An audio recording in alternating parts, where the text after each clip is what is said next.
In Berserk, few characters command as formidable a presence as Emperor Ganishka. His portrayal in the story is categorized by an unparalleled darkness and malevolence, positioning him as the pinnacle of wickedness and the embodiment of the darkest and most depraved aspects conceivable within the story. Ganishka's character is written to showcase his sheer indifference towards both humanity, apostles, and the overlords known as the God Hand. It's written to show a chilling disregard for any form of life or allegiance to any kind. Kinda like me when I was in my edgy emo phase, but that's besides the point. His overarching ambition is singular and absolute, the attainment of total dominion over the entire world, with no second guesses about employing any means necessary to achieve his goals. And when I say any means, fans of the series know that that is not an understatement. The intricacy in Ganishka's existence lies in the fact that the idea of evil itself birthed and groomed him, intending for him to be an unbeatable force of darkness, a menacing physical god towering over the world. It shaped him to become the ultimate enemy of Griffith in his reborn state. Ganishka's defeat results in Griffith attaining a godlike status amongst the sheep. This unexpected turn of events makes Griffith out to be the lord and savior of the world, when in reality he is the harbinger of doom and the hawk of darkness. Ganishka's story arc holds significant weight within the storyline as it explores the relentless quest for power and the consequences that arise when an apostle goes against the God Hand. Also, it showcases the fact that this rebellion is something that can be perpetrated by other apostles too, but only time will tell when such an event might happen. In the Berserk storyline, Ganishka is introduced at a critical turning point of the series. Post-conviction arc and epic rebirth later, we see him exploit the chaos that has taken over Midland due to plague and famine.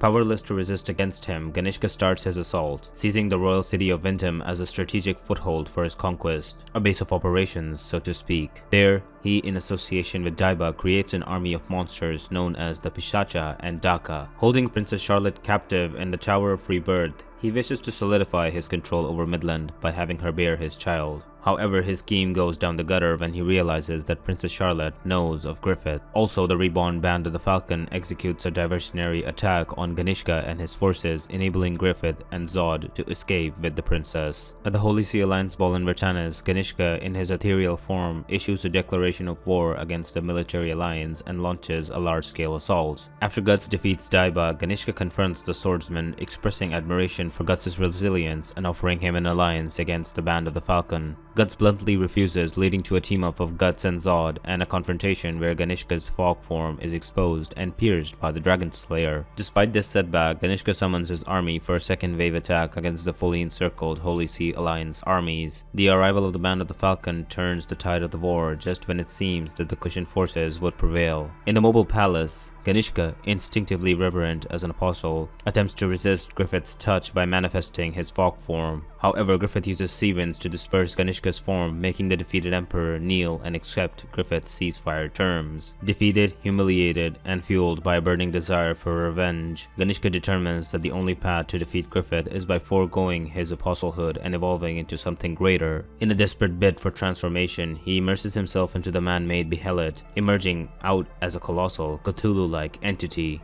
This towering figure proceeds to unleash chaos upon the world, enemies and allies alike gradually succumbing to the erosion of sanity and self-awareness. Ganishka's internal turmoil reflects the consequences of defying the God Hand, his overlords. The thought of betraying his natural masters creates a deep-seated pain that pierces through his body that can only be healed by seeing a light that only an apostle like him can see, which is Griffith. Amidst the chaos, Femto arrives alongside Zod, intending to confront and defeat Ganishka. The situation intensifies when the Skull Knight ambushes Griffith, probably one of the coolest scenes in the whole manga, but Femto redirects the Knight's attack towards Ganishka. The outcome is a monumental astral fissure leading to the roar of the astral world. This event gives rise to the world known as Fantasia, a shift that replaces Ganishka with the emergence of the world's spiral tree, marking a change in the world that led to Bonebeard coming out of One Piece to fight Isidro. Beautiful.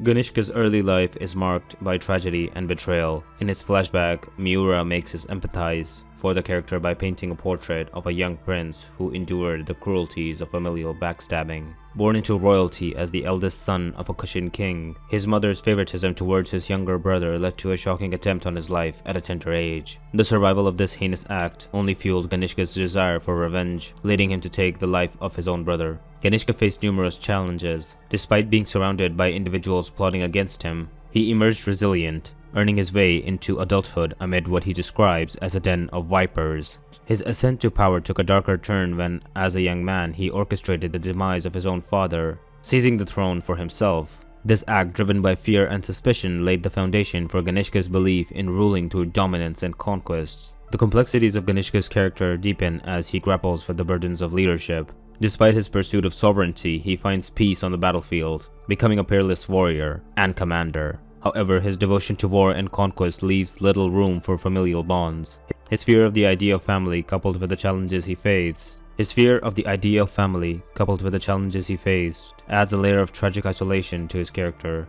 Another turning point in Ganishka's life occurs when he faces yet another assassination attempt, orchestrated by his own son out of fear. Desperate to survive, Ganishka resorts to a dark and fateful choice, activating a mysterious beherit given to him by Daiba. With the sacrifice, he offers his own son to be reborn as an apostle, signaling a transformation that sets the stage for his subsequent journey in the series. His story arc reminds me a lot of Guts, and how through both their lives they did not have one moment of peace. Both characters navigate moments of vulnerability and weakness, yet their responses differ significantly. While Guts, even in the face of overwhelming darkness against Slan and many others, resists succumbing to despair, while Ganishka is driven to activate his behelit by the pain of his own vulnerability. All in all, I feel that Ganishka is one of the most interesting characters in the Berserk series, and perhaps the most terrifying.